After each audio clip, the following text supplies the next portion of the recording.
पुण्यातील कृषी महाविद्यालयामध्ये शिक्षण घेत असणाऱ्या विद्यार्थ्याचा विजेचा शॉक लागून दुर्दैवी मृत्यू झाला आहे आणि यानंतर हे सगळे विद्यार्थी आक्रमक पवित्रा घेऊन विद्यालयाच्या प्रांगणामध्ये ठिय्या देत आंदोलन करत असल्याचं चित्र आपल्याला सकाळपासून पाहायला मिळतं आहे। हजारो विद्यार्थी अगदी ग्रामीण भागातून येऊन या ठिकाणी शिक्षण घेत असतात आणि अशा पद्धतीने चैतन्य चव्हाण याचा जे वॉटर प्युरिफायर असतं तिच्या जाऊन पाणी पित असताना शॉक लागला आणि 17 मार्चला ही घटना घडली आणि दुर्दैवाने काल त्याचा रुग्णालयामध्ये मृत्यू झाला आणि याला जबाबदार नेमकं कोण आहे हा प्रश्न जो आहे तो विचारला जातोय आणि त्यामुळेच हे सगळे विद्यार्थी-विद्यार्थिनी अशा पद्धतीने विद्यालयाच्या प्रांगणामध्ये जे आहे ते ठिय्या देत आंदोलन करत असल्याचं चित्र पाहायला मिळतंय। कारण का चैतन्य अतिशय ग्रामीण भागातून बीडमधल्या आष्टी तालुक्यामधला राहणारा होता, आईवडील शेतकरी होते आणि अशा पद्धतीने शिक्षण घेत असताना पोस्ट ग्रॅज्युएशनच्या पहिल्या वर्षापर्यंत आल्यानंतर अशा पद्धतीने त्याचं निधन झाल्यामुळे मोठ्या प्रमाणामध्ये विद्यार्थ्यांमध्ये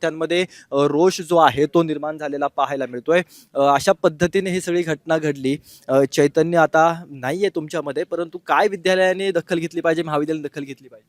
विद्यालयाने ज्या अशा गोष्टी आहेत, इलेक्ट्रॉनिक्स आहेत ते वस्तू त्यांची ऑडिट घेतलं पाहिजे। ते बरोबर आहेत का नाही, चालते का नाही ते नीट पाहिलं पाहिजे। बाकी इतके म्हणजे अख्ख्या कॉलेजमध्ये एक डिस्पेन्सरी आणि एक ॲम्ब्युलन्स असली पाहिजे सगळ्यांमध्ये।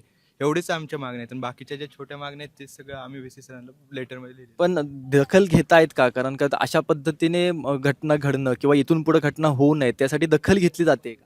खरं तर आम्ही 2023 पासून त्यासाठीच अर्ज दिला होता की ते जे वॉटर फिल्टर आहे ते खराब झालं होतं, त्याच्या दुरुस्तीसाठी। त्याच्या आधीसुद्धा बऱ्याच विद्यार्थ्यांना तिथं छोट्या मोठ्या प्रमाणात शॉक लागले होते आणि ज्यावेळेस आम्ही अर्ज द्यायला जायचो त्यावेळेस जे इलेक्ट्रिशियन असेल किंवा अदर कोणी स्टाफ असेल, बघू नंतर करू, त्यांच्या या टाळाटाळपणामुळं हे जे दुर्घटना ही झालेली आहे। तर हे जे प्रत्यक्षपणे जबाबदार आहे यांच्यावर योग्य ती कारवाई झाली पाहिजे आणि आमची अशी इच्छा आहे की कॉलेजमध्ये एक डिस्पेन्सरी म्हणजे विद्यार्थ्यांना इमर्जन्सी हॉस्पिटलला जायचं असेल आणि ॲम्ब्युलन्स म्हणजे जर कधी आपण एखाद्याला इमर्जन्सी असेल तर लवकरात लवकर दवाखान्यात घेऊन जाऊ शकतो आणि ज्या कॉलेजच्या ज्या इलेक्ट्रिक वस्तू आहेत, ज्या प्लंबिंगच्या वस्तू आहेत, त्यांची रेग्युलर ऑडिट झाली पाहिजे की हे लोक येऊन काम काय करतायत हे विद्यार्थ्यांनाही कळालं पाहिजे आणि त्यांचं एक ऑडिट झालं पाहिजे। बरोबर. नेमकं कारण का हे सगळे ग्रामीण भागातील विद्यार्थी आहेत, केवळ इथेच नाही तर आपण पाहतो की हजारो विद्यार्थी जे आहेत ते अशा पद्धतीने भर उन्हामध्ये ठिय्या देऊन या ठिकाणी बसलेले आहेत। चैतन्याला श्रद्धांजली देखील या सगळ्या विद्यार्थ्यांनी वाहिली आहे।